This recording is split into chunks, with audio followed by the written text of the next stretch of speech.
नमस्कार बच्चों, आज हम कक्षा चौथी में पाठ नंबर 14 जिसका नाम है मुफ्त ही मुफ्त, जो कि एक गुजराती लोक कथा है। तो चलो बच्चों, आज हम इस पाठ को पढ़ेंगे। तो इस पाठ के अंदर नारियल की बात की गई। तो बच्चों, सबसे पहले मैं आपको नारियल का पेड़ जो बच्चों आप यहाँ पर देख सकते हो,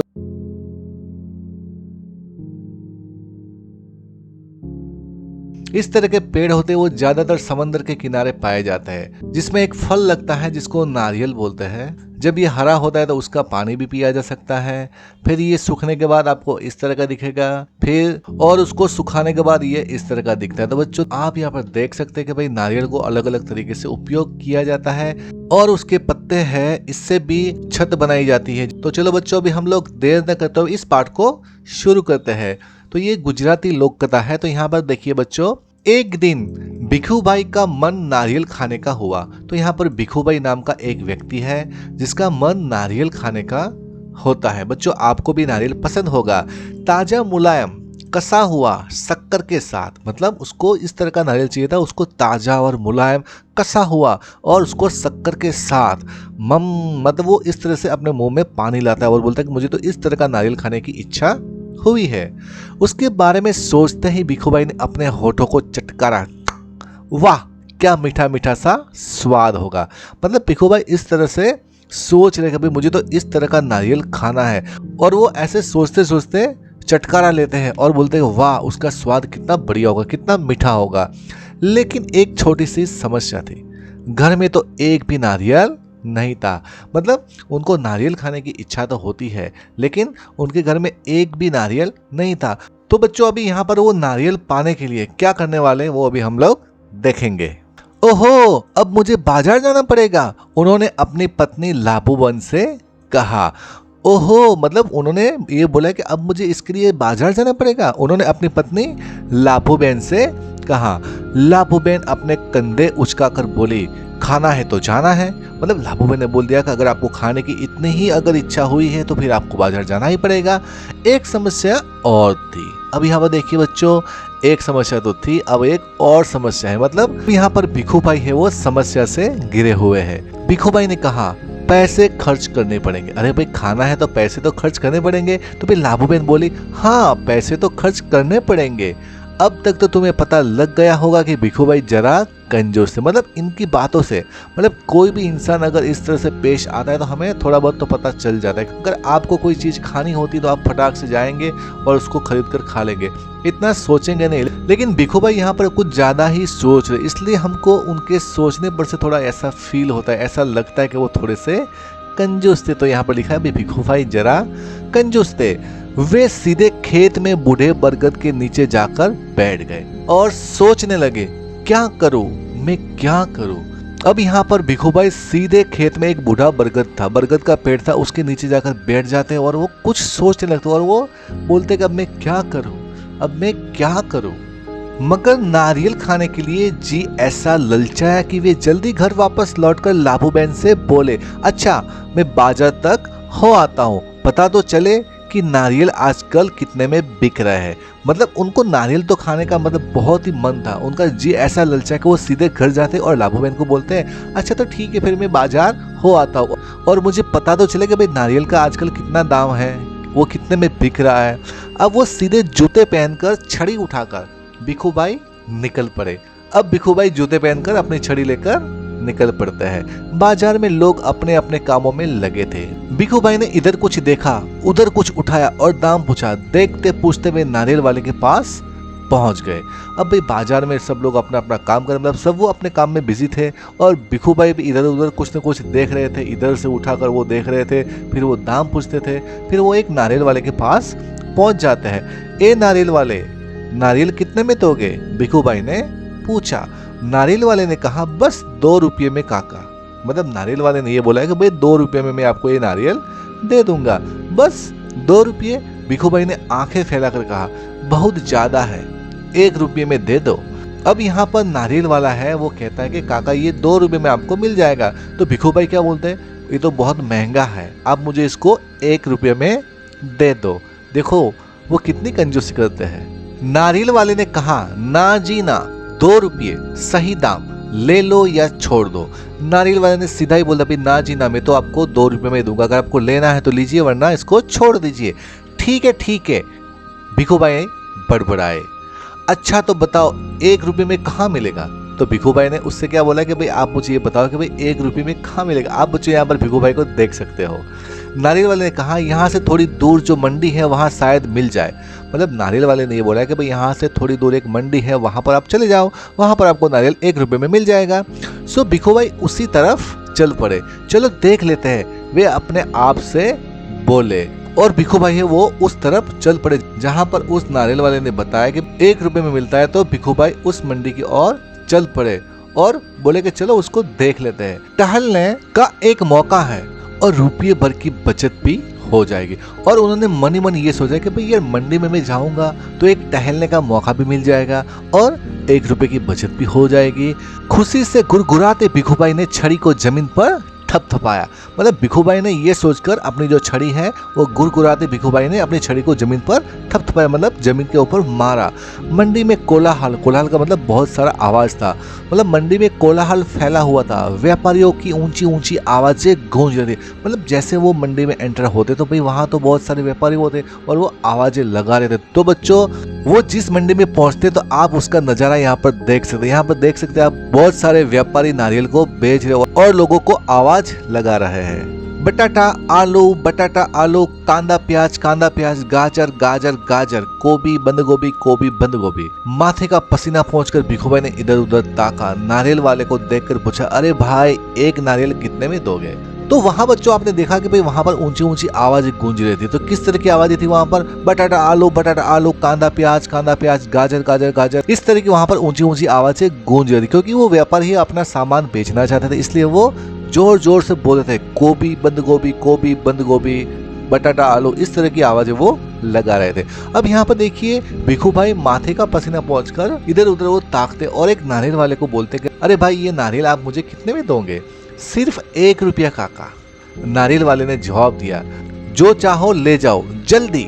मतलब वहां पर एक नारियल वाला था, उसको भिखू भाई ने बोला कि भाई आप मुझे नारियल कितने में दोगे? तो उस नारियल वाले ने क्या बोला कि इस नारियल को मैं आपको 1 रुपये में दूंगा, जो चाहो उसको आप ले जाओ लेकिन जल्दी करो। सूछे भाई, ये बच्चों गुजराती भाषा है। सूछे भाई इसका मतलब हिंदी में यह होता है कि भाई क्या है भाई? भिखू भाई ने कहा, ये क्या, मैं इतनी दूर से आया हूँ और तुम पूरा 1 रुपया मांग रहे हो?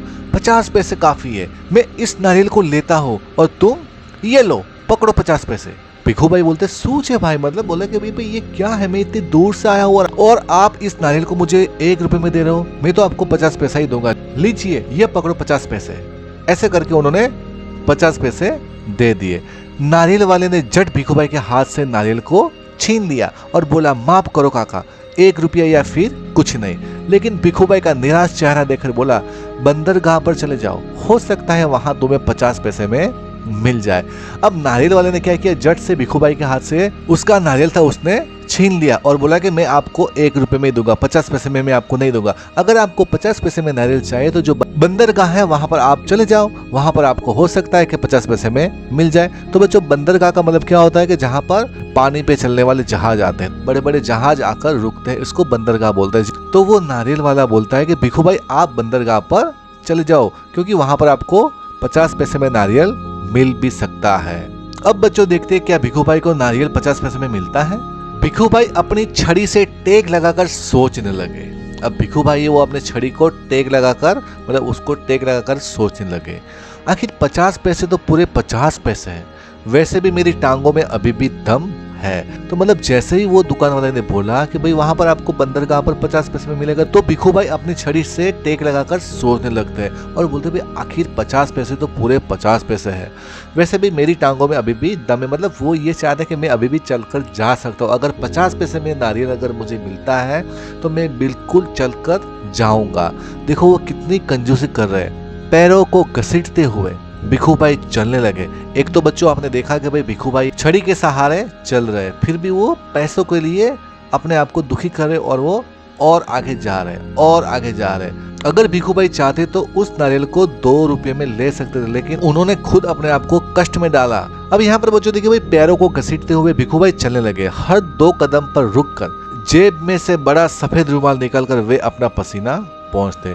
देखिए बच्चों, यहाँ पर वो हर 2 कदम पर रुक जाते थे क्योंकि वो बूढ़े थे, वो चल नहीं सकते थे और गर्मी भी बहुत थी। तो अपने जेब से रुमाल निकालकर वो अपना पसीना भी पहुंचते थे। मतलब देखिए, पैसा बचाने के लिए मतलब इतनी कंजूसी कर रहे थे कि वो अपना शरीर का भी ध्यान नहीं रखते थे। सागर के किनारे एक नाव वाला बैठा था। उसके सामने 2-4 नारियल पड़े थे। अरे भाई, एक नारियल कितने में दोगे?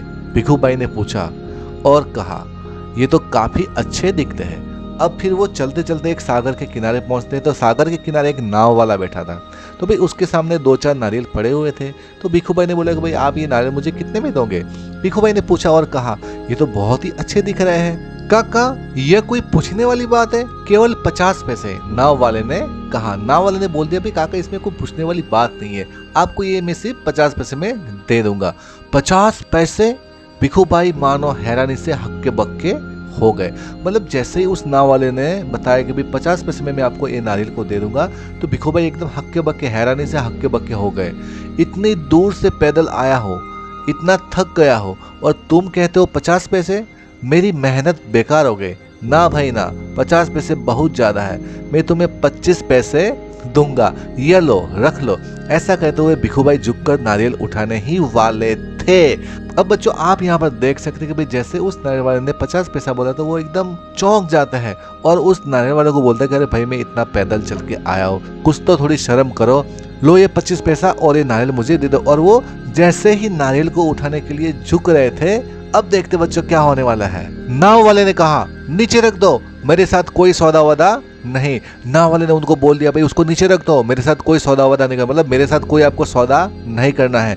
जब उसने भिखू भाई की ओर ध्यान से देखा तो जरा ठंडे दिमाग से बोला, सस्ते में चाहिए? मतलब नाव वाले ने सीधा गुस्सा कर बोला, भाई नीचे रख दो, मुझे आपसे कोई सौदा नहीं करना है। लेकिन जब भिखू भाई को उसको ध्यान से देखा तो उसने थोड़ा ठंडे दिमाग से बोला, सस्ते में चाहिए? और भिखू भाई को देखकर उसने बोला कि आप एक काम करो, नारियल के बगीचे में चले जाओ, वहां पर आपको ढेर सारे मिल जाएंगे, वो भी आपकी मनपसंद दाम में। आप जितना पैसा बोलोगे उतने पैसे में आपको मिल जाएगा। तो चलो देखते हैं क्या होने वाला है। तो यहाँ पर देखिए बच्चों, भिखू भाई ने फिर अपने आप को समझाया, इतनी दूर आया हूँ, अब बगीचे तक जाने में हर्जी क्या है। बच्चों यहाँ पर देखिए वो कितने कंजूस है, मतलब इतनी दूर आने के बाद वो चल नहीं सकते हैं, गर्मी है, अपनी जेब से रुमाल निकाल कर वो पसीना पहुंच रहा है, फिर भी वो क्या बोलता है कि अरे भाई इतनी दूर आ गए तो अब और जाने में क्या हर्ज है, मतलब बगीचे तक जाने में क्या हर्ज है।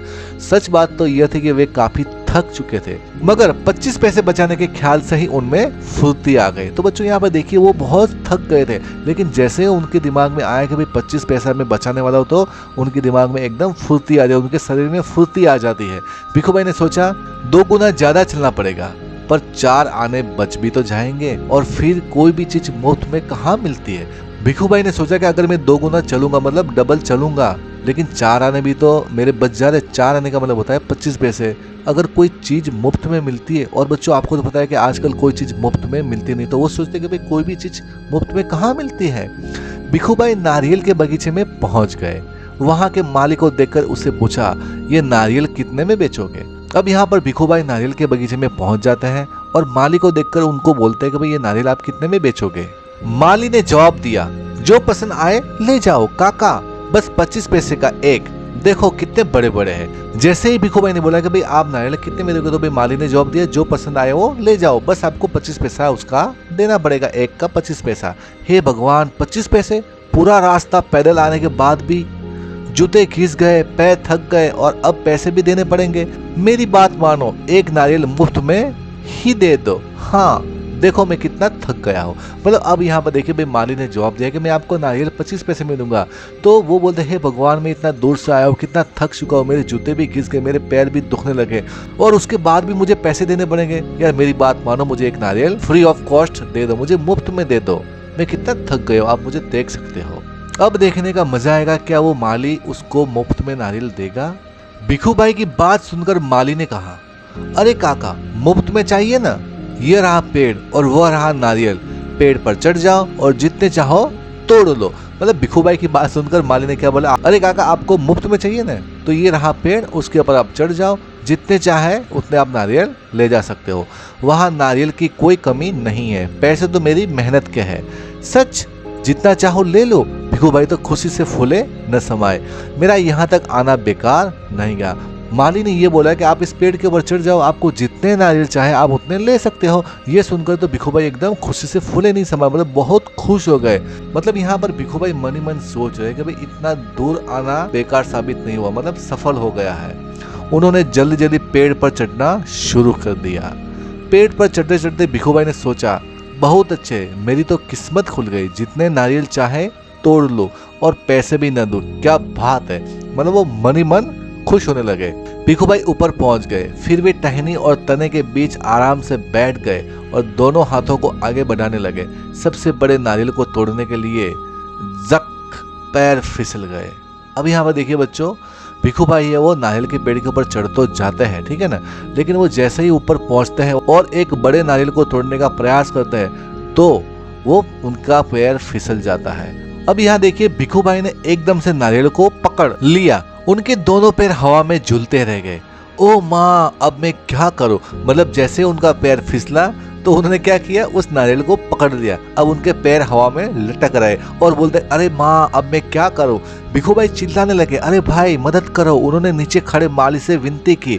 माली ने कहा, वो मेरा काम नहीं काका, मैंने सिर्फ नारियल लेने की बात की थी, बाकी सब तुम्हारे और तुम्हारे नारियल के बीच का मामला है। पैसे नहीं, खरीदना नहीं, बेचना नहीं और मदद नहीं, सब कुछ मुफ्त। तो बच्चों आप यहाँ पर देख सकते हो, जैसे भिखू भाई चिल्लाने लगते तो माली क्या बोलता है कि मैं आपकी कोई भी मदद नहीं करूंगा, मैंने तो सिर्फ आपको नारियल लेने की बात की थी। माली ने बोला, भाई मैंने तो आपको नारियल लेने की बात की थी, बाकी सब तुम्हारे और तुम्हारे नारियल के बीच का मामला है। भाई मैं इसमें पढ़ना नहीं चाहता, पैसे नहीं, खरीदना नहीं, बेचना नहीं और मदद भी नहीं, सब कुछ आपको मुफ्त मिलेगा। माली ने तो सीधा सीधा जवाब दे दिया। अब देखते हैं कि भाई उनकी मदद करने के लिए कौन आता है। तभी ऊंट पर सवार एक आदमी वहां से गुजरा। अरे ओ, भिखू भाई जोर जोर से बुलाने लगे, ओ ऊंट वाले, मेरे पैर वापस पेड़ पर टिका दो ना, बड़ी मेहरबानी होगी। उस समय एक ऊंट पर सवार एक आदमी वहां से गुजरा और उसको देखकर भिखू भाई ने बोला, अरे ओ भाई ऊंट वाले भाई, मेरे पैर को वापस पेड़ पर टिका दो ना, बड़ी मेहरबानी होगी। ऊंट वाले ने सोचा, चलो मदद कर लेता हूँ, मेरा क्या जाता है। ऊंट की पीठ पर खड़े होकर उसने भिखू भाई को पैरों को पकड़ लिया। ठीक उसी समय ऊंट को हरे हरे पत्ते नजर आए। पत्ते खाने के लालच में ऊंट ने गर्दन झुकाई और वो अपनी जगह से हट गया। अब यहाँ पर बच्चों आप देख सकते हो कि भाई जो ऊंट वाला है बोला कि चलो भाई मैं उनकी मदद कर लेता हूँ, मेरा इसमें क्या जाता है। और जैसे ही वो ऊंट के ऊपर चढ़कर भिखू भाई को पैर को वापस टिकाने के लिए जैसा ही खड़ा होता है, लेकिन उसी समय ऊंट है वो नीचे हरी हरी पत्तियां देख लेता है तो उसको खाने के लिए वो आगे बढ़ जाता है और अपनी जगह से वो हट जाता है। बस वह आदमी ऊंट की पीठ से फिसल गया। मतलब जैसे ही ऊंट ने अपनी जगह छोड़ी तो वो आदमी था वो भी फिसल गया। अपनी जान बचाने के लिए उसने भिखू भाई के पैरों को कसकर पकड़ लिया। अब दोनों क्या करते, इतने में एक घुड़सवार आ गया। ये अजीब सा मामला हो चुका है कि भाई जो बचाने वाला था वो खुद भिखू भाई के पैर पकड़कर नीचे लटक जाता है, क्योंकि भाई ऊंट था वो हरी पत्ती खाने के लिए जैसे ही थोड़ा हिलता है तो जो ऊंट सवार है वो फिसल जाता है और वो भी हवा में झूल जाता है और वो अपने आप को बचाने के लिए भिखू भाई के पैरों को पकड़ लेता है। लेकिन बेचारे वो दोनों क्या करते, उनके पास और कोई चारा नहीं था। इतने में एक घुड़सवार वहां पर आता है। अब देखता है अब घुड़सवार क्या उन दोनों को बचा पाएगा। अरे सांभलो छो, पेड़ से लटकते दोनों पुकारने लगे। अरे सांभलो छो का मतलब क्या होता है? सांभलो छो का मतलब होता है, ये गुजराती वाक्य, तो इसका मतलब होता है हिंदी में क्या आप सुन रहे हो। मतलब पेड़ से लटकते हुए दोनों पुकारने लगे, सुनो भाई कोई बचाओ बचाओ। घुड़सवार को देखकर भिखू भाई ने दुहाई दी। मतलब ये दोनों हवा में लटक रहे थे तो उसने घुड़सवार को देखा तो उसने घुड़सवार से दुहाई दी, मतलब उससे रिक्वेस्ट की कि भाई हमको बचाओ, ओ मेरे भाई मुझे पेड़ पर वापस पहुंचा दो, हम 1 मिनट भी नहीं लगेगा। मतलब घुड़सवार ने बोला कि मुझे तो 1 मिनट भी नहीं लगेगा, मैं घोड़े की पीठ पर चढ़कर इनकी मदद कर देता हूँ। ये सोचकर घुड़सवार घोड़े पर उठ खड़ा हुआ। मतलब जैसे ही उन दोनों ने घुड़सवार को रिक्वेस्ट की तो घुड़सवार ने क्या बोला, अरे मुझे इनको बचाने में 1 मिनट लगेगा, चलो मैं इनको घोड़े के ऊपर खड़ा होकर मैं उनको बचा लेता हूँ। लेकिन कौन कहता है कि घोड़ा ऊंट से बेहतर है, लेकिन कौन कहता है कि घोड़ा ऊंट से बेहतर है। हरी हरी घास दिखाई देने पर तो दोनों एक जैसे ही है। मतलब यहाँ पर कहना ये चाहते हैं कि भाई घोड़ा और ऊंट दोनों जानवर है। जैसे ही वो लोग कुछ खाने को देखते हैं तो उनका मन ललचाता है और वो खाने के लिए वहां पर चले जाते हैं। तो यहाँ पर बच्चों देखिए, घास के चक्कर में घोड़ा जरा आगे बढ़ा और छोड़ चला अपने मालिक को ऊंट वाले के पैरों से लटकते हुए। मतलब जैसे ही उस घोड़े ने घास देखा तो भाई घास खाने के चक्कर में वो थोड़ा सा आगे बढ़ा और अपने मालिक को ऊंट वाले के पैरों से लटकते हुए छोड़कर वो चला गया। मतलब घोड़े वाला था वो भी लटकने लगा। अब बच्चों देखने का बहुत मजा आने वाला है। 1, 2 और अब तीनों के तीनों झूलते रहे नारियल के पेड़ से। पहले तो खाली भिखू भाई झूल रहे थे, उसके बाद वो ऊंट सवार आ गया, इसके बाद अब घुड़सवार आ गया। अब तो मतलब तीनों के तीनों नारियल के पेड़ से झूलते रह गए। काका काका कस के पकड़े रहना। हाँ, घुड़सवार ने पसीना पसीना होते हुए कहा, जब तक कोई बचाने वाला न आए कहीं छोड़ न देना, मैं आपको 100 रुपया दूंगा। अब बच्चों आप यहाँ पर देख सकते हो भाई इस नारियल के पेड़ के ऊपर पहले एक आदमी था, अब एक के बदले 3 लोग हो चुके हैं। तो जो घुड़सवार था वो पसीना पसीना होते हुए बोलता है, काका काका आप उस नारियल को कस के पकड़ के रहना, बिल्कुल छोड़ना मत, अगर आप छोड़ेंगे तो हम लोग गिर जाएंगे, आप छोड़ना मत, मैं आपको 100 रुपया दूंगा। काका काका अब ऊंट वाले की बारी थी, मैं आपको 200 रुपया दूंगा लेकिन नारियल को छोड़ना नहीं। और ऊंट वाले ने क्या बोला, मैं आपको 200 रुपये दूंगा। घोड़े वाले ने बोला कि मैं आपको 100 रुपया दूंगा और ऊंट वाले ने बोला मैं आपको 200 रुपया दूंगा लेकिन नारियल को छोड़ना नहीं। इस तरह से वो भिखू भाई को रिक्वेस्ट करे, मतलब उनसे विनती करे कि आप नारियल को छोड़ना मत। 100 और 200, बाप रे 300 रुपये। भिखू भाई का सिर चकरा गया। इतना इतना सारा पैसा। खुशी से उन्होंने अपनी दोनों बाहों को फैलाया और नारियल गया हाथ से छूट।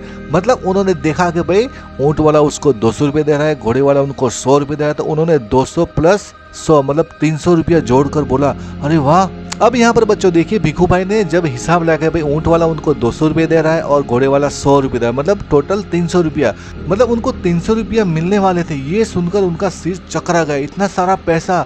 खुशी से उन्होंने अपनी दोनों बाहों को मतलब अपने हाथों को फैलाया और नारियल गया हाथ से छूट। धड़ाम से तीनों जमीन पर गिरे, घुड़सवार, ऊंट वाला और भिखू भाई। भिखू भाई अपने आप को संभाल ही रहे थे कि एक बहुत बड़ा नारियल उनके सिर पर आ फूटा, बिल्कुल मुफ्त।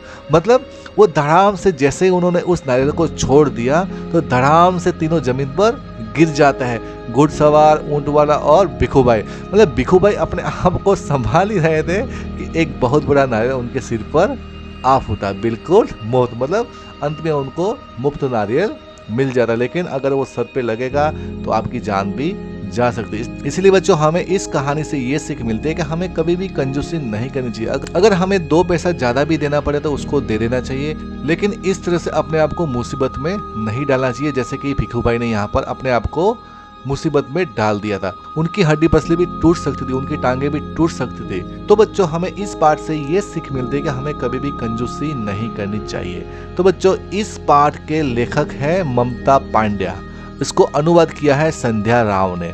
तो भाई इसका अनुवाद मतलब इसको ट्रांसलेट किया है संध्या राव ने।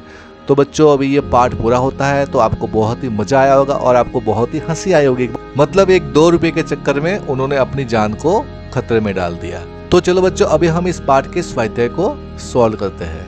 तो बच्चों अभी हम इस पाठ का स्वाध्याय को सॉल्व करते हैं। तो बच्चों सबसे पहला प्रश्न है कि हर बार भिखू भाई कम दाम देना चाहते थे, क्यों? दाम का मतलब पैसा। तो यहाँ पर बच्चों आप देख सकते हो कि अगर कोई आदमी अगर किसी चीज का दाम कम देता है तो इसका मतलब क्या होता है? तो इसका मतलब कि वो थोड़ा सा कंजूस है या फिर उसके पास पैसे नहीं है, ये हो सकता है। तो यहाँ पर बच्चों देखिए इसका उत्तर ये है कि भाई हर बार भिखू भाई कम दाम देना चाहते थे क्योंकि वे कंजूस थे, इसलिए वो कम दाम देना चाहते थे। प्रश्न दूसरा है हर जगह नारियल के दाम में फर्क क्यों था? मतलब हर जगह पर नारियल के दाम में फर्क क्यों था? क्योंकि भाई इसका उत्तर यह है कि भाई नारियल के बगीचे में उनका दाम सबसे कम था क्योंकि वह वहाँ पैदा होता था। भाई जहाँ पर जो चीज़ पैदा होती है वहाँ पर उसका दाम बहुत ही कम होता है, लेकिन नारियल जैसे जैसे आगे पहुँचता गया उसमें और भी लोगों की कमाई जुड़ती गई। मतलब जैसे जैसे नारियल आगे बढ़ता गया उसमें और भी लोगों की कमाई जुड़ती गई, इसलिए हर जगह नारियल के दाम में फर्क था। तो बच्चों आप यहाँ पर देखिए कि भाई जहाँ पर नारियल पैदा होता है वहाँ पर उसका दाम बहुत ही कम है, लेकिन जैसे उसको वहाँ से ले जाएंगे तो भाई उसके ऊपर खर्चा आएगा ना, उसको ले जाने का, ट्रांसपोर्ट का खर्चा। इसलिए जैसे जैसे नारियल आगे जाएगा उसका दाम बढ़ता जाएगा, लेकिन जहाँ पर वो पैदा होता है वहाँ पर उसका दाम कम होता है। प्रश्न तीसरा, क्या भिखू भाई को नारियल सच में मुफ्त में ही मिला, क्यों? अब यहाँ पर बच्चों देखिए प्रश्न हमारा यह है कि क्या भिखू भाई को नारियल सच में मुफ्त में मिला? इसका उत्तर यह है कि भाई भिखू भाई को नारियल सच में मुफ्त में नहीं मिला। उसके लिए उन्हें बहुत मेहनत करनी पड़ी। इस तरह उनका मेहनताना तो नारियल की कीमत से कहीं ज्यादा ही था। तो बच्चों आप ये कहेंगे भाई हाँ, भिखू भाई को उस नारियल के पैसे तो नहीं देने पड़े, लेकिन वो कितनी दूर से चलकर आए थे और उन्होंने अपनी जान को भी मुसीबत में डाल दिया। मतलब उन्होंने उसके लिए कुछ न कुछ तो चुकाया है, कोई ना कोई उन्होंने मेहनत तो की है। इसलिए बच्चों हम कहेंगे कि भाई उसको नारियल मिला है, वो उनको मुफ्त में नहीं मिला है, क्योंकि वो नारियल उनके सर के ऊपर जाकर गिरता है। अगर कहीं उनको ज्यादा लग जाता तो उनकी जान भी जा सकती थी। इसलिए बच्चों हम कह सकेंगे भाई उनको नारियल मुफ्त में नहीं मिला है। प्रश्न चौथा, वे खेत में बूढ़े बरगद के नीचे बैठ गया। तुम्हारे विचार से कहानी में बरगद को बूढ़ा क्यों कहा गया होगा?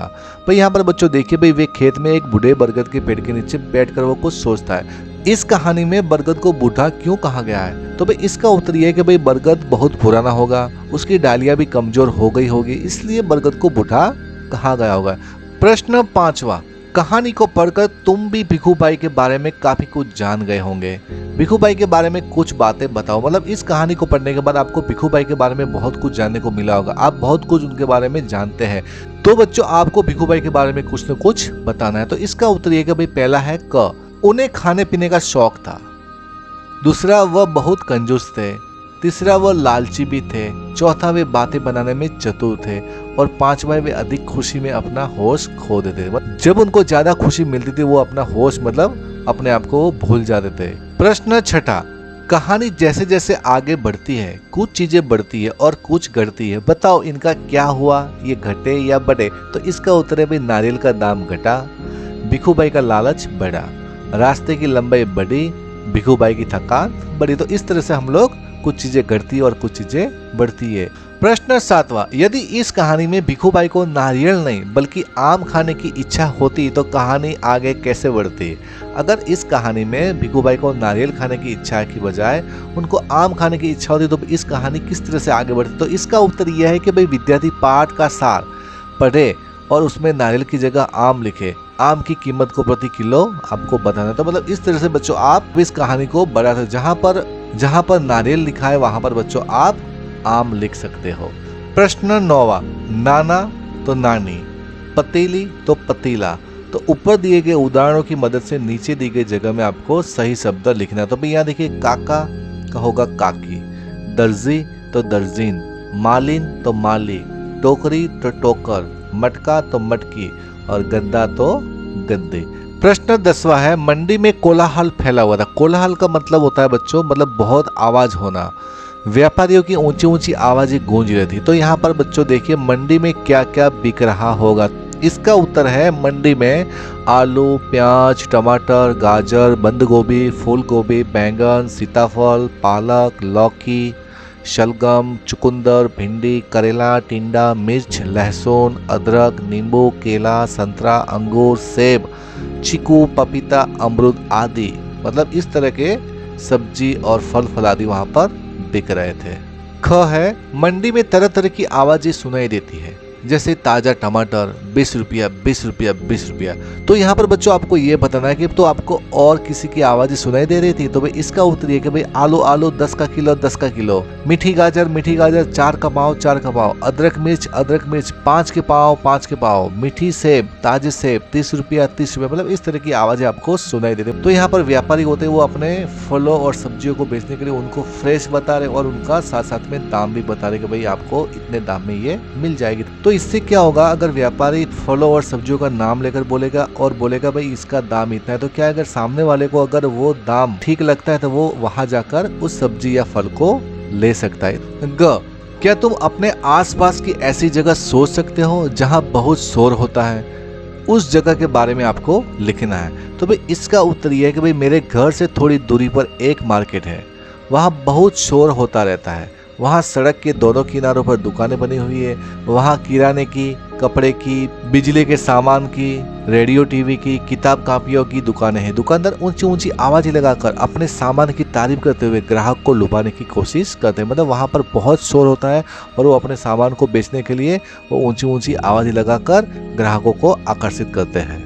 तो यहाँ पर क है मुफ्त ही मुफ्त गुजरात की लोक कथा है। इस लोक कथा के चित्रों में ऐसी कौन सी बात है जिनसे तुम यह अंदाजा लगा सकते हो।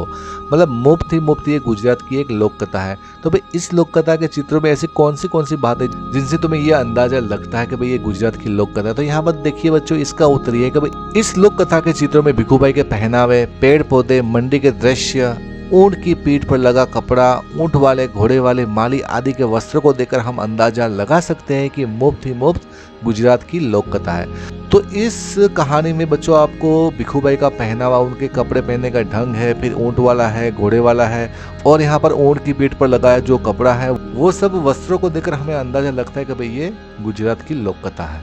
अब यहाँ पर ख है, गुजरात में किसी का आदर करने के लिए नाम के साथ भाई बहन, बहन का मतलब होता है बहन, जैसे शब्दों का प्रयोग होता है। तेलुगु में नाम के आगे गारू और हिंदी में जी जोड़ा जाता है। तो बच्चों आप यहाँ पर देखिए कि भाई गुजरात के अंदर किसी का आदर करना मतलब रिस्पेक्ट देना है। जैसे कि बच्चों अगर किसी का नाम सुरेश है तो हम क्या बोलेंगे, सुरेश भाई। अगर किसी औरत का नाम शांति तो हम उसको शांति बहन, बहन का मतलब होता है बहन का, अगर हम उनको बुलाएंगे। और तेलुगु में क्या होता है भाई, नाम के आगे गारू लगाते, जैसे कि आपका नाम सुरेश है तो क्या लगाएंगे, गारू सुरेश। तो मतलब ये गारू लगाने से आप उनको सम्मान करें, उनका आदर कर रहे। और हिंदी में उसके पीछे जी, जैसे कि सुरेश जी, ठीक है, तो भाई जी लगाते। तो भाई इस तरह से हम लोग आदर करने के लिए इस तरह के शब्दों का प्रयोग करते हैं। भाई तो तुम्हारी कक्षा में भी अलग अलग भाषा बोलने वाले बच्चे होंगे, तो भाई बच्चों आपको पता करना है कि भाई वो अपनी भाषा में किसी को आदर देने के लिए किन किन शब्दों का इस्तेमाल करते हैं। तो भाई इसका उत्तर ये है कि भाई आपको आपके जो दोस्त होते हैं उनको पूछकर वो किस तरह से लोगों को आदर देने के लिए कौन से शब्दों का प्रयोग करते हैं वो आपको लिखना है। तो बच्चों मैं आशा करता हूँ कि इस पाठ में आपको जितने भी बातें मैंने बताई वो आपको समझ में आई होगी और आपको ये वीडियो बहुत ही अच्छा लगा होगा। अगर बच्चों आपको ये वीडियो अच्छा लगा है तो इस वीडियो को लाइक कीजिए, शेयर कीजिए और कमेंट कीजिए। और इस तरह के एजुकेशनल वीडियो देखने के लिए आप इस चैनल को सब्सक्राइब कर सकते हैं। तो चलो बच्चों मिलते हैं भी एक और नए वीडियो के साथ, तब तक के लिए जय हिंद, जय भारत।